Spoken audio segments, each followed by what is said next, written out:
Welcome to Global Journeys with Jill Dutton, the captivating travel podcast that takes you on an extraordinary adventure around the world. I'm your host, Jill Dutton, and I am thrilled to be your guide through the mesmerizing tapestry of cultures, landscapes, and experiences that await us.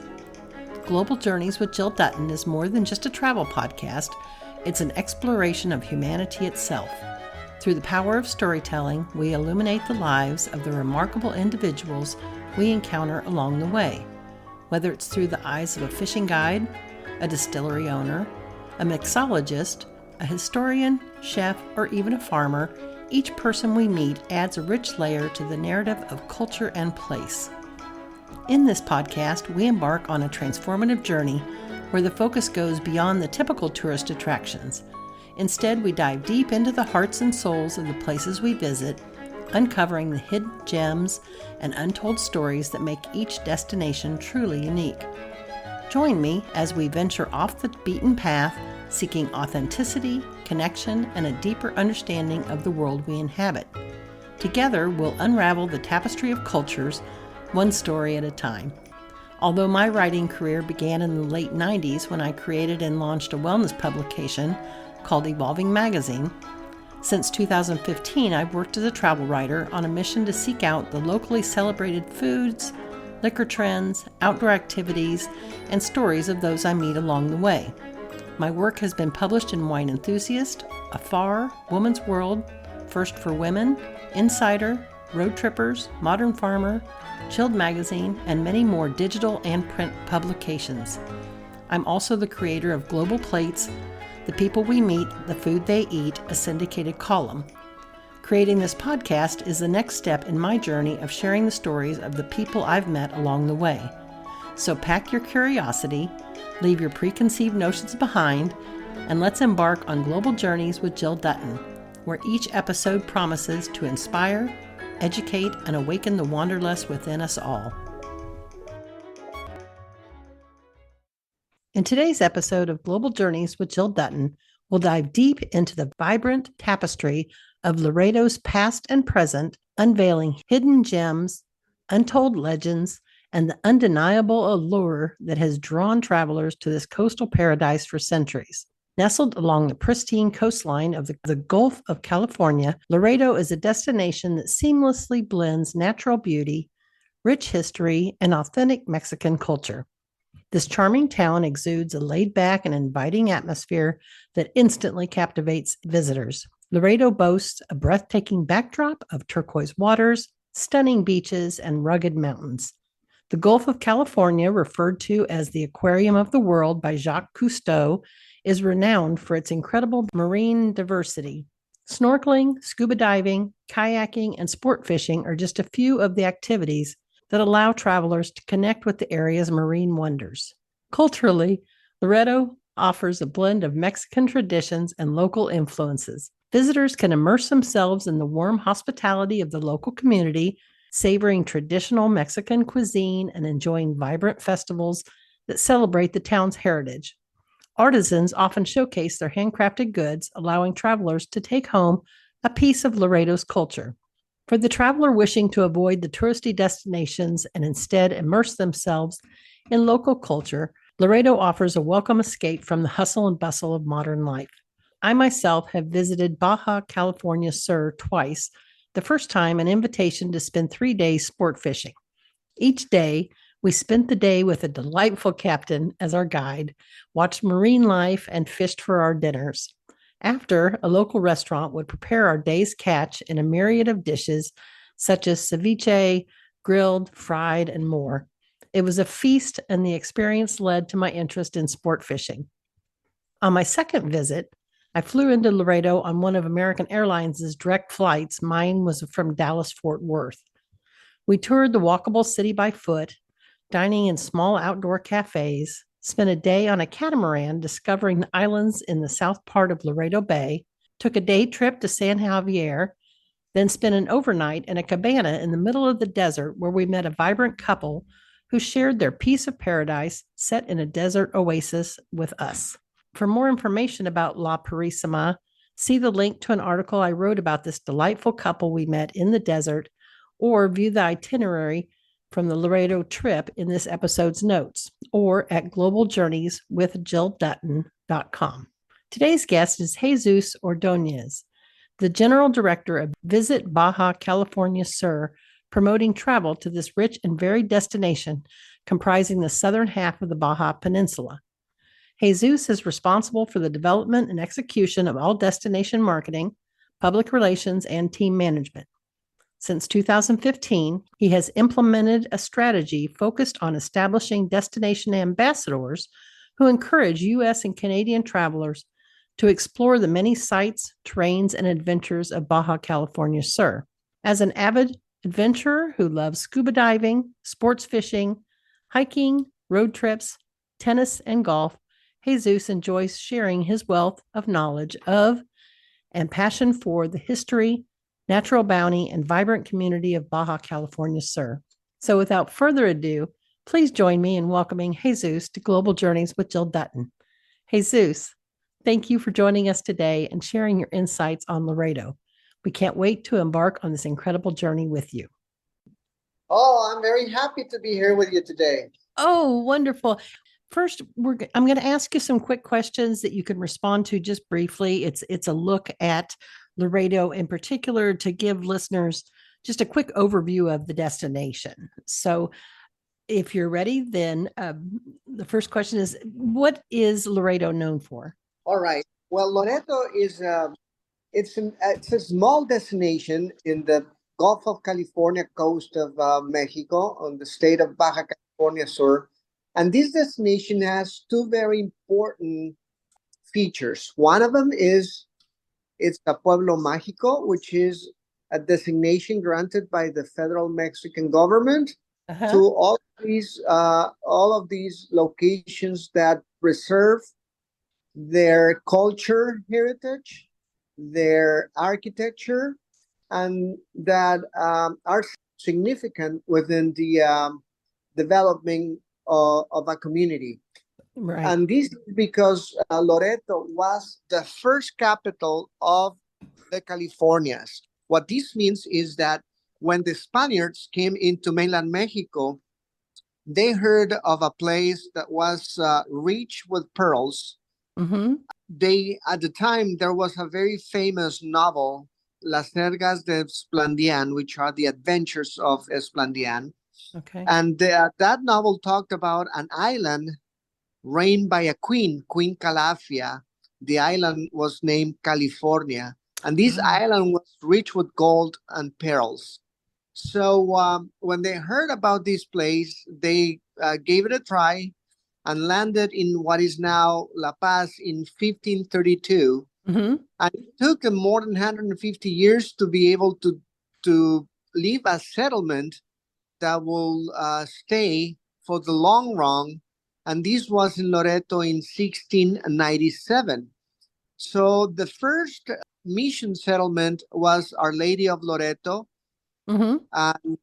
And from there, the Spaniards started exploring all the way south to what is now Los Cabos. And they were settling missions on the way. And also at the same time, they were moving north. So they settled a number of missions until they got all the way up to San Francisco, California, now the U.S. California. So when they thought this was an island and it was certainly rich with pearls and gold, so they decided to name it California. So Loreto was the first capital of this area. And as the missionaries kept going north, they realized it was not an island, but a peninsula. Mm-hmm. So many of the regional maps, it will portray this region as an island, the island of California. Yeah, as you can see, this place marks a very iconic moment in history, and it now it conveys the two countries, the U.S. and Mexico, because the missionaries then, as they realized this was a peninsula, they called the part where the peninsula actually they called it Baja California, and the mainland, what is now in the U.S., they called it Alta California. Alta Oh, means higher or upper California, and Baja means lower. So when that part of land became the US got rid of Upper California, and Mexico, we never changed the name and we kept the Baja or Lower California. that's So, so. but yeah, it is interesting. So many Mhm. people will realize that the California mining and heritage, it all, and ranches actually, it all started here and went all the way up north. So there is a lot of tradition, a lot of heritage, a lot of history that unites these two regions. So it was one region and it developed from the same background. Wow. So what Loreto means with regards to the rich cultural heritage. But not only that, Jill, I would like to add to this rich cultural heritage the fact that near Loreto, you can also see some of the oldest cave paintings in America. Mm. So, where you will see the vision of the first settlements, the Cochimi tribes that lived in the region, and they painted on the caves they lived. They were semi nomads, and you can see still today a lot of the life of the animals that they painted. They're still there in the region, like the whales, like the vouchers, like the deers, like the longhorn sheeps, and many of these things that they painted. You can still go back and see the cave paintings that are exposed to the elements, the rain, the sun, the wind, and you can still see them very clearly. So it N- talks about a blending of a culture that will still persist in the region, and the visitors that will come to visit us will find that they will see how the locals live. This is still a very small community of less than 20,000 inhabitants. Mm-hmm. Everybody knows each other, and everybody has lived there for a long time. So they are very welcoming, very warm, very happy people. They want to preserve their heritage, they want to preserve their culture, and they want travelers that have an experience of exploration and an open mind to learn how life is possible between a desert, a Sierra range, Uh-huh. and the sea. So it's a very particular way of living because there are very scarce resources like water, and there are very few places where you can grow vegetables and find a living. So still today, a small community because it cannot grow big because again you have limitations on your resources. Mm-hmm. So Mm-hmm. what I'm trying to say is that many people will not consider this part of Mexico as rich culturally as if you talk about the Maya Peninsula or the Mexico City temples of the previous Spaniard people. Mm-hmm. Baja California Sur and specifically Loreto will be a great place for those that like to do an historic immersion on this region of Mexico. Okay. So that's one of the things that I will say describe the region. Mm-hmm. So you can still see the first mission that was built there. There's a museum next to it, so you really get a clear picture of what it was. And And then the can second, visitors can tourists can they visit the caves or like on a guided tour, or is that an option? yes, visitors have to visit the caves with guided tours because these places are in the heart of the Sierra de la Giganta. Mm-hmm. So it's not something you can take your car or your bike or take a hike and get there. No, by no means. We will never recommend that. Okay. But you can take a guided tour and you will really enjoy the scenery. You will really I mean, you need to go up there with a good space on your memory of your phone or your camera because you will take a lot of pictures. Mm-hmm. And yeah, but we will strongly recommend to do a guided tour, with a serious established company that Mm-hmm. will do that. Okay. And as far as yourself personally, I know you like to scuba dive and that you're an angler, you're a fisherman. What do you consider like a perfect day in Laredo? What would you be doing? question, I had the second point was precisely what you're going to. Then we have the Gulf of California, which is it was named as by Jacques Cousteau, the famous French explorer and Mm-hmm. biologist. And he called these waters the living aquarium of the world. And the Oh. reason is because this is the youngest body of water in the world. Mm-hmm. So the rich biodiversity within these waters is just amazing. Yeah, I'm a diver and I really, really enjoy diving in the waters of Loreto because of the very, you see a lot of different species within one dive and many fishes of each species. So it's just breathtaking. Mm. And so going back to your second question is right now, summertime, most of the activities you do are within the water. Mm-hmm. So either you go fishing or diving. It might be a little bit hot depending where you live. For instance, if you live in or someone listening to us is living in Arizona, say Phoenix, it's hotter in Phoenix than what it is in Loreto. Not Mm-hmm. by much, but then you have the advantage of having the water, the fresh water, so you really get your temperature leveled and enjoy the experience.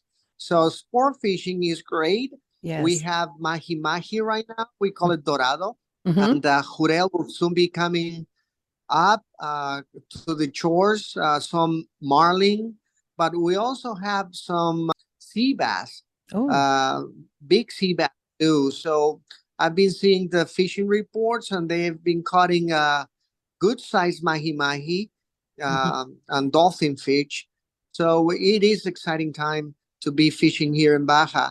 Very much. Today, just so you know, there is a very important fishing tournament taking place as we speak, which is the East Cape Bisbee tournament with $1.8 million in prizes. And Mm. this is the first tournament of the year that will end up with the bigger black and blue Bisbee in November in Los Cabos. That last year the winner took home $3.8 million. Oh So my it's gosh. one of the largest prizes for fishing in the world. And Baja California Sur is very well known for its sport fishing. Yes. And staying with that, the beauty of Loreto is that uh, you have different options of fishing near and around Loreto. Mm-hmm. Because if you want to go on the Pacific side, you can go. It's about a 2 hour drive to Mm. get there, so you Okay. can still make it in the morning. Get to the Pacific side on Magdalena Bay, go out there and fish, whether it's fly fishing or casting or open water fishing. Mm-hmm. You can do it all on both sides, on the Pacific and the Gulf of California, and the same for diving. So most of the diving though is actually done within the Gulf of California because of the islands, the sea lion colonies, and we run into movulas and dolphins, and so it's always something to see there, and Wonderful. it's just magnificent. Yeah. And with what you said about the sea lions, is there a particular time of year that's best for whale watching and another time that's best for, the sea lions marine life?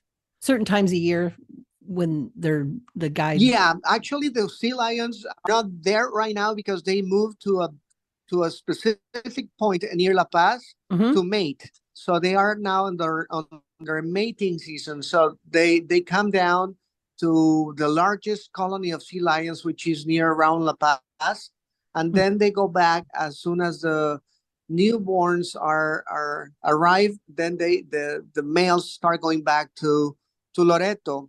So the sea lions will be back in Loreto, let's say by the end of the month. But then the whale season, we have mainly the blue whale is the one that comes to Loreto, and that's the biggest mammal in the world.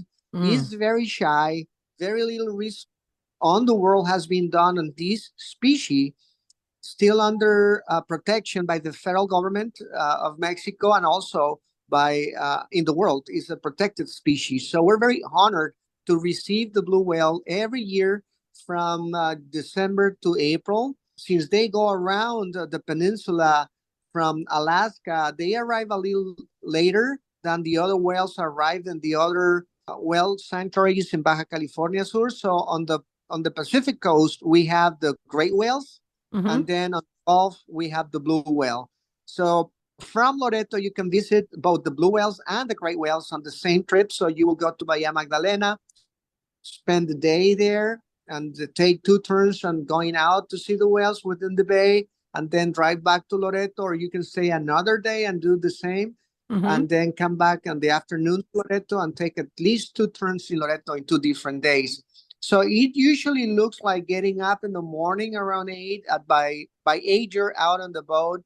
It will take you about an hour boat ride to get to the spot. It's a very specific area where all the boats can go to meet with the whales, because that area is the designated protected area where the viewing could be done on the most secure and safe matter for both the species and us, the visitors. Okay. So another important thing to mention, Jill, is that this activity should also be done with qualified operators, because Mm-hmm. there is just a number of boats that have the credentials to take people out to see the whales, because they have complied with all of the necessary requirements on training and knowledge about the species to do this type of viewing. And so the it's very important to outline this, because this is for protection of both the species and our visitors.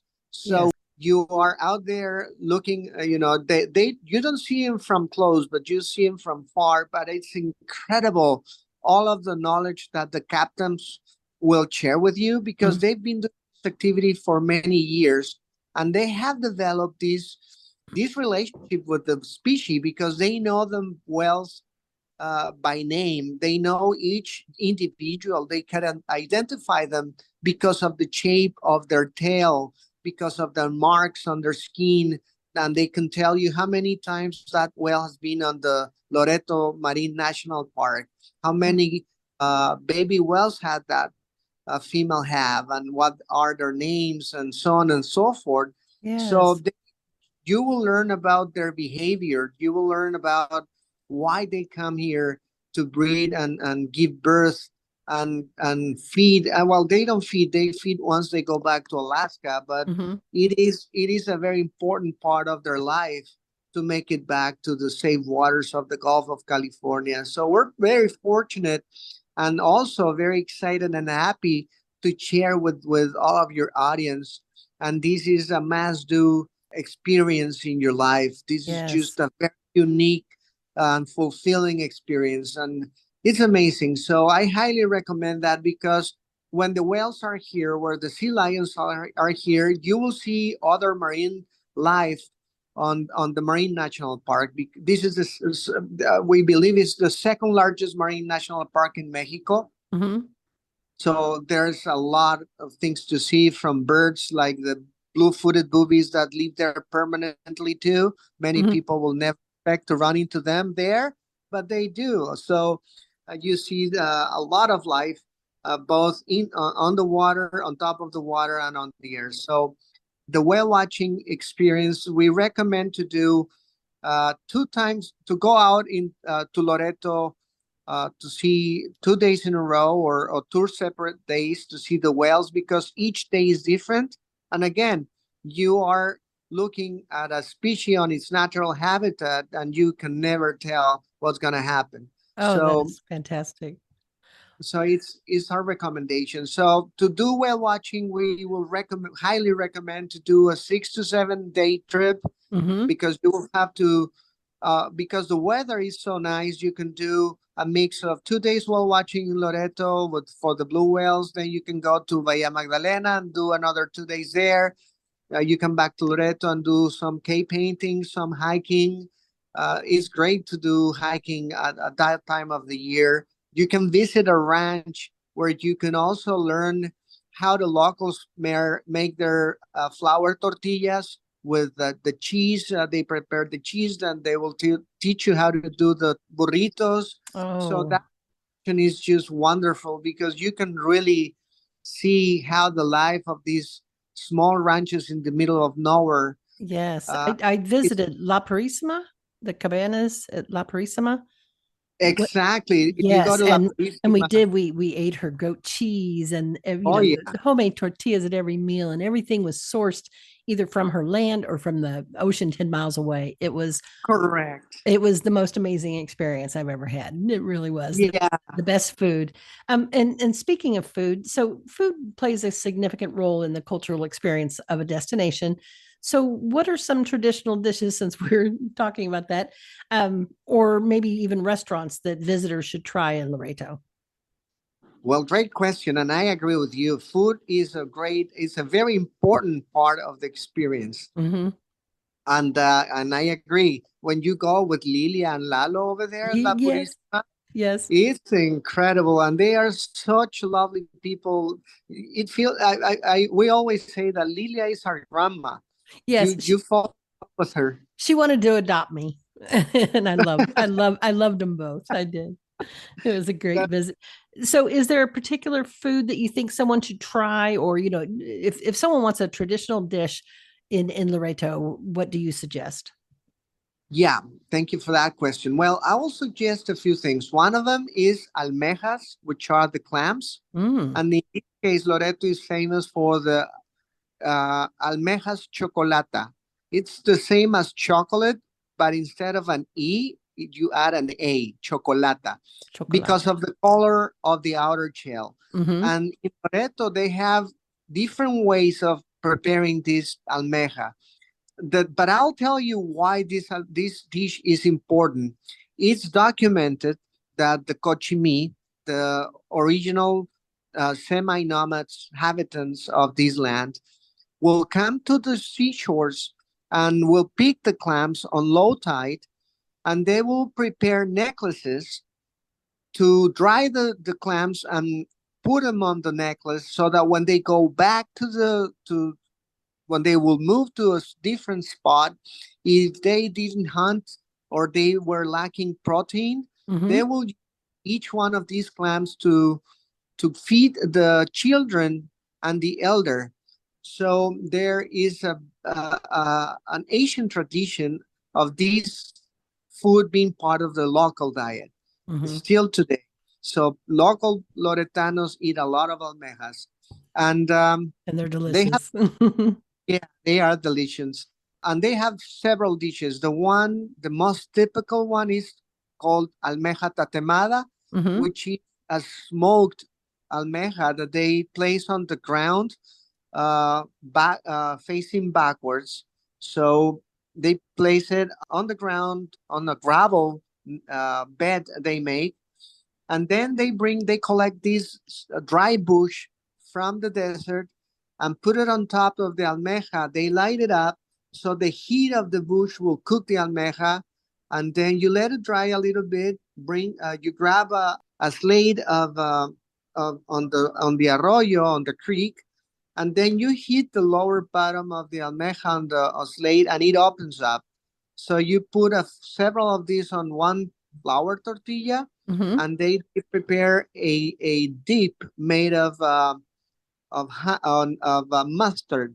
So you just put a spoon of this dip, and you do a burrito with it, and it's Mm. just delicious. Oh, The nice thing about it, Jill, is that every Saturday at one of the local hotels, they prepare this dish every Saturday. So you have the opportunity that during Saturdays, try it out firsthand, the old-fashioned way they used to do it. So almejas tatemadas is a must do in Loreto, and they mm-hmm. also almejas en escabeche, which is a traditional way of preparing food the old way before refrigerators were a very common thing on our kitchen. Right. So they had to preserve food for longer periods of time. So that's one way they did it, escabeche of almejas. Mm. So it's vegetables, and it has this special sauce they prepare for it, or deep, and you eat it with crackers or with chips or tostadas. So that's another must do in Loreto. Oh, that sounds wonderful. During my visit, we dined at an outdoor restaurant with live music, and I noticed that there were both tourists and locals at the venue. Is this common in Laredo? Is it part of the charm of that city? Because it seemed that it was more tourist friendly than touristy, but it was nice that everyone was coming together. And I'm curious on your thoughts. That's one of the identities of Loreto. Yeah, I agree with you. It's very common. There is a community of expats living there, both Canadians and Americans. Mm-hmm. They blend in, and that's great that you asked me this, because people visiting Loreto expect to blend in with the locals, because you will do everything they do. You will be with them at all times, because that's their small town, and it's not like a separate area for tourists and a separate area for the locals. Okay. Everybody Mm-hmm. gets together everywhere. Were you at the plaza or on that restaurant, Yes. Jill? Yes. And I believe we were having pizza, and there was live music. It was just delightful. It was a nice evening. We sat outside. Correct. Exactly. So that's the ambiance of Loreto. It's open, it's friendly, is joyful, is Mm-hmm. but still very tranquil, very safe, very, as you remember, everything is walking distance. Yes. Uh, you don't need a car at all. And that's the nice thing about it, that the local hotels are owned and operated by their owners. So they become your host, and they will tell you, go here because they have this dish today and try it out, or this bar or this restaurant is having live music, go over there and have a drink and enjoy, or go over here to have a coffee, or so they will be guiding you around. Mm-hmm. And you saw it's a very friendly, easy to move around, family oriented, Yes. couples, you name it. So yeah, Loreto is the whole town becomes your resort, so to speak, because Yes. these hotels that are, the smallest hotels have 4 rooms, and the average sites of hotels are from 12 to 15 rooms. So some of these hotels don't have a restaurant, but then there are like 10 restaurants around town that you can get to walking distance. So you can go to different restaurant every day. We have traditional Mexican, mainland Mexican food, like mole, like Mm. other dishes that are more of mainland Mexico. And then we have the traditional seafood restaurant, Casa Carmen, that they prepare all of their food with mesquite grill, Mm. which tastes really, really good. Yes. Uh, so you have a plethora of places to choose from that place that you mentioned, where you Mm-hmm. can have a beer and a pizza, or you can go and have a more fine dining experience just across the street, across the plaza where you were at. So you do have many, many choices. Mm-hmm. It was absolutely delicious. Everything that we tried, lots of seafood and Mexican dishes. It was amazing. And unfortunately, I'm running out of time. So, are there any other topics that we didn't get to that you'd like to discuss, or do you feel like, as an insider, do you want to make any recommendations for must-do activities, or tips for anyone visiting? I'm going to leave it up to you how you want to spend the last couple minutes. All right. Well, thank you. Yes, I do want to add that we have great connectivity with the U.S., Mm-hmm. with Loreto. We have direct flights from Los Angeles, from Phoenix, from Dallas, Fort Worth. year round. Mm-hmm. And we also have seasonal flights from Calgary, Canada, Oh, and San Francisco. okay. These are on the winter. The only time that the Dallas flight stops is right now from August and September. But then after that, every Saturday you can connect to Loreto. So if you're on, if you are, or your listeners are on the East Coast, they can connect through Dallas easily, Mm-hmm. or even Phoenix. And if you are on the West Coast, well, there's no excuse. You have Los Angeles, and then Phoenix and San Francisco on the winter. Yes, and And even like myself, I'm in Kansas, right in the smack dab in the middle. But I just flew into Dallas, and I was there, so it was very quick and easy. exactly. So it's very easy. And there is also another option for people living on the Southern California. area, which Mhm. is using the cross-border express, which is a bridge that connects you from San Diego, Otay Mesa, and you land directly on the Tijuana airport. So that's the only place in the world that someone can do that. Go from you park your car on the US, you enter a facility where you document your luggage, go across the bridge and land on another country airport. And then the flyers or travelers could choose from two options. Volaris, which is the largest low-cost carrier in Mexico, Mhm. and or a regional carrier called Calafia Airlines. So they have a small Embraer flying from Tijuana to Loreto, or you have a larger carrier with Volaris. So many Americans are using that because they find it very easy, very convenient, very cost effective. So Mhm. that's their option. So having said that, many things to do in Loreto, but the most important message that I would like to leave for your audience is that this is a destination looking for travelers with an open mind, Mhm. not those that are looking for known brands. We don't have anything against them, but we don't have them in Loreto. So those that are willing to learn how the locals have their coffee, which is a very unique way of making it, very old-fashioned way, and being able to experience or try some food that you have never heard of, Mhm. uh, and be a little bit adventurous on that way, you will find Loreto a really nice place to come. Oh, Very for sure. uncrowded, as you Mhm. saw, not many people. We don't have many rooms. We don't have many.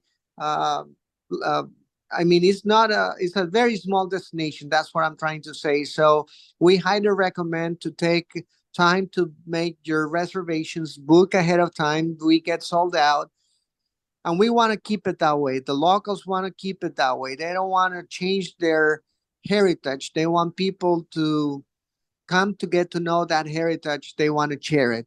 So this will be a very deep immersion on a very different part of Mexico. Very Mhm. welcoming, very safe, good food, and pristine natural surroundings. Both and a combination, as you remember, a combination of the desert, the colors of the desert, then the Yes.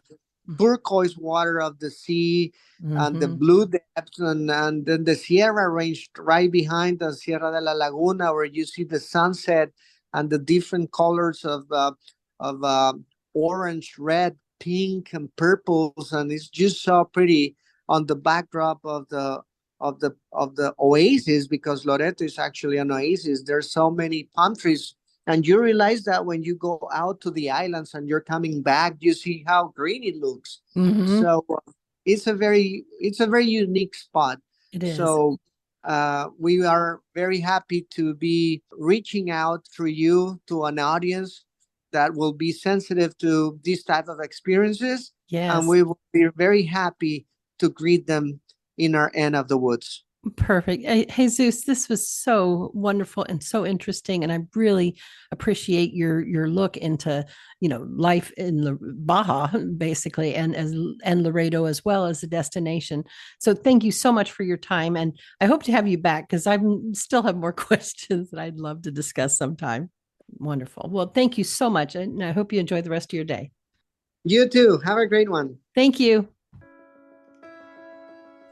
As we travel on this exciting podcasting journey together, I invite you, our incredible audience, to be a part of it. Share your own travel stories, insights, and recommendations with us. Whether you have a hidden gem in your hometown or a dream destination that has captured your imagination, we want to hear from you. Your suggestions will help shape the future episodes of Global Journeys with Jill Dutton, guiding us towards extraordinary locations and experiences that deserve a spotlight. Remember, this podcast is not about just the host or the guests. It's about the collective exploration and discovery that unites us all as wanderers in this vast world. So reach out to us through our website, social media channels, or email and let your voice be heard. Send your suggestions to me at jill@globaljourneyswithjilldutton.com. I can't wait to hear from you. Until next time, may your travels be filled with endless curiosity, open-hearted encounters, and transformative adventures. Safe travels, fellow explorers, and keep wandering.